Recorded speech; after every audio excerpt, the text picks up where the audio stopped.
Olá pessoal, muito bem-vindos à primeira mensagem da nossa série, A Conversão de Saulo. O título da nossa primeira mensagem é O inimigo precisa de autorização para atacar o cristão. Sim, o inimigo só pode atacar o cristão com a devida autorização. Mas antes de continuarmos, não deixe de curtir esse vídeo, de se inscrever no canal se você ainda não fez, ativando as notificações através desse sininho que está aqui embaixo aqui no YouTube. Isso vai ajudar o algoritmo do YouTube a entregar esse vídeo para ainda mais pessoas, para que nós possamos alcançar os objetivos nossos aqui no canal, de alcançar o maior número de pessoas e assim abençoar o maior número de pessoas. E faça também a sua parte, clica nessa setinha que está aqui embaixo e compartilha esse vídeo com o máximo de pessoas possíveis. Com certeza você não só vai estar sendo abençoado com esse conteúdo, mas vai estar fazendo o principal, que é abençoar, cumprindo o propósito de Deus na sua vida. Mas vamos para o texto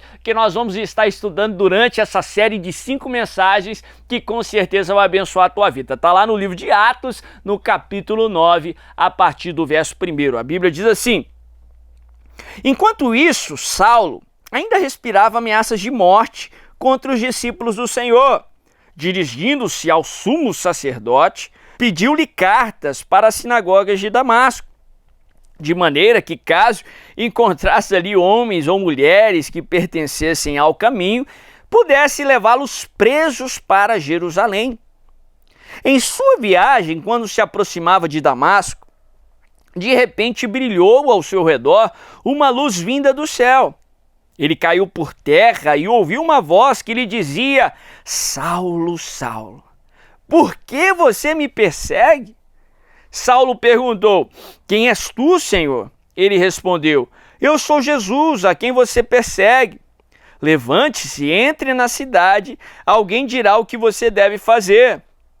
Os homens que viajavam com Saulo pararam emudecidos, ouviam a voz, mas não viam ninguém.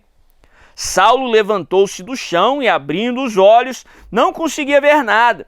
E os homens o levaram pela mão até Damasco. Por 3 dias ele esteve cego, não comeu nem bebeu. Em Damasco havia um discípulo chamado Ananias. O Senhor o chamou numa visão, dizendo: Ananias! Eis-me aqui, Senhor, respondeu ele. O Senhor lhe disse: Vá à casa de Judas, na rua chamada Direita, e pergunte por um homem de Tarso chamado Saulo. Ele está orando. Numa visão, viu um homem chamado Ananias chegar e impor-lhe as mãos para que voltasse a vir. Olha que texto tremendo. Se você pode, aí leia esse capítulo aí um pouco mais, que eu creio que Deus vai falar muito com você. Fala de como Deus transformou esse personagem, Saulo, um fariseu devoto que aspirava ameaças de morte contra os cristãos. Ele cria que o cristianismo era algo que devia ser parado, o evangelho não poderia ser pregado e os cristãos tornassem prisioneiros, que os cristãos fossem aprisionados e no final fossem mortos. A Bíblia fala que no intuito de perseguir os cristãos que ele encontrasse em Damasco, ele vai até o sumo sacerdote, o representante de Deus para aquele contexto, principalmente do Antigo Testamento, a maior autoridade ali eclesiástica para o judaísmo da época. Ele vai no intuito de pedir permissão para o representante de Deus, uma autorização para que ele pudesse ir a Damasco para perseguir os cristãos que estavam ali. Ele recebe a devida autorização, só então que ele segue viagem no caminho para Damasco. Olha, se isso já não nos prega uma tremenda lição. Saulo, para perseguir os cristãos, ele precisa de uma autorização do sumo sacerdote. Interessante que na palavra de Deus nós vemos este princípio pregado de diversas formas. O inimigo dos cristãos, para atacar os cristãos, ele precisa da devida autorização. Sim! O diabo só pode atacar os cristãos, ele só pode atacar o servo do Senhor se ele tiver autorização. O diabo precisa de autorização para atacar o cristão. Afinal de contas, a palavra nos ensina no Novo Testamento que quem está em Cristo, o maligno não lhe toca. Quem está em Cristo, o maligno não tem autoridade para lhe tocar, a não ser que ele seja autorizado. Nós vemos isso no livro de Jó. O livro de Jó é praticamente todo baseado nisso. O diabo, para atacar a Jó, ele precisou ter acesso a Deus. Ele precisou pedir a autorização de Deus para que ele pudesse atacar a Jó. E se você já leu o livro de Jó, Deus permitiu com ressalvas. Por um momento Deus disse, olha, você pode tocar nos bens como você quer, mas não toca nele. O diabo não pôde tocar em Jó. Depois Deus disse, ó, você pediu, então você pode tocar nele, mas não tire a vida. Ou seja, o diabo só pôde agir na esfera que Deus permitiu. Não pode mexer 1 milímetro além da autorização de Deus, meu irmão e minha irmã. Isso precisa trazer paz para o seu coração.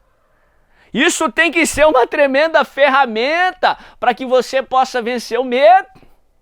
O inimigo, para afligir, perseguir, ameaçar, amedrontar a sua vida, ele precisa pedir autorização para Deus. Deixa eu te lembrar que o nosso Deus não é só o Senhor do universo, o Criador dos céus e da terra, o Todo-Poderoso, aquele que pode todas as coisas, mas ele também é um Pai cheio de amor.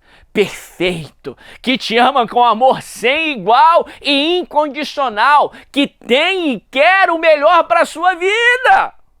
O inimigo, para te afligir, precisa pedir autorização ao nosso Pai, ao Papai que está nos céus. Olha, traz isso aí para o contexto humano. Imagine você. Se você é uma pessoa muito poderosa, talvez como aí um Elon Musk da vida nos dias de hoje, uma pessoa com muito poder financeiro, uma pessoa que basta dizer uma frase ali no Twitter, na rede social, que ele pode colapsar economias do mundo, que ele pode interferir no mercado mundial. Imagina o quão atarefado é a sua vida calçando esses sapatos. E de repente você fica sabendo que alguém quer marcar uma reunião com você no meio da sua agenda super lotada, super ocupada. Não alguém conhecido, não um funcionário, não alguém próximo, mas um inimigo. E depois de muitas tentativas, ele consegue marcar tal reunião com você e ele vem se reunir com você e sabe qual é a pauta da reunião? Ele quer tocar num dos seus filhos. Ele quer não só prejudicar, ele quer roubar, ele quer matar um dos seus filhos. Imagina se você permitiria alguma coisa dessa. Se essa pessoa sairia da sua sala da mesma forma que entrou. Ora, se você que é humano, você teria uma reação instintiva de proteção dos seus, daqueles que você ama, dos seus filhos, quanto mais o nosso Pai que está nos céus. Jesus, ele faz tal comparação lá no Sermão da Montanha, Mateus 7, do verso 7 ao 11, ele encerra ali a comparação dizendo, ora, se vós que sois maus, sabeis dar bons presentes aos vossos filhos, quanto mais o nosso Pai que está no céu. Ora, se você que é imperfeito, se o seu amor para com os seus ainda é imperfeito e ainda assim você sabe proteger os seus filhos, quanto mais o nosso Pai que é perfeito, que nos ama com amor perfeito. O inimigo, para te atacar, precisa pedir autorização para Deus. Mas por quê? Deus autorizou Saulo perseguir os cristãos em Damasco. Por que Deus permitiu que o diabo atacasse Jó? Porque Deus permitiu a cruz de Cristo, mesmo depois de Jesus, que era Deus, mas também era homem. Ele pediu para o Pai que se tivesse alguma outra alternativa, ele estaria apto a ela. Ele disse, se possível, afasta de mim esse cálice, mas que seja feita a sua vontade. Mas e quando Deus permite? Aprendemos aqui na conversão de Paulo, que Deus só permitiu Saulo ir a Damasco, porque ele tinha um propósito. Ainda que os planos de Saulo fossem de destruição, Deus tinha um plano de salvação. Ainda que os planos de Saulo fossem de maldição para os cristãos que estavam em Damasco, os planos de Deus eram de bênção para os cristãos que estavam em Damasco. E presta atenção, os planos de Saulo foram frustrados, os planos do diabo podem e serão frustrados, mas os planos de Deus não podem ser frustrados. Deus só permitiu o ataque porque ele tinha um propósito. Deus só permite a prova, o problema, porque ele tem um propósito para a cruz, para Golias, para Saulo, para a prova e para o problema. Ainda que essa prova tenha saído do teu controle, ela não saiu do controle de Deus. Ele tem um plano.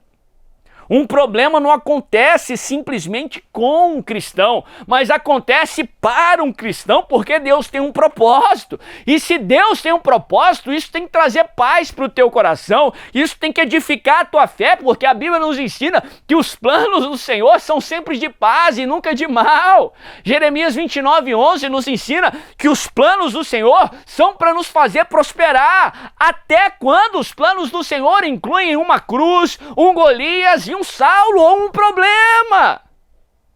Se Deus permitiu que acontecesse, é porque até a cruz vai te abençoar. Se Deus permitiu que acontecesse, é porque até Golias não vai te destruir, mas vai te promover em Israel.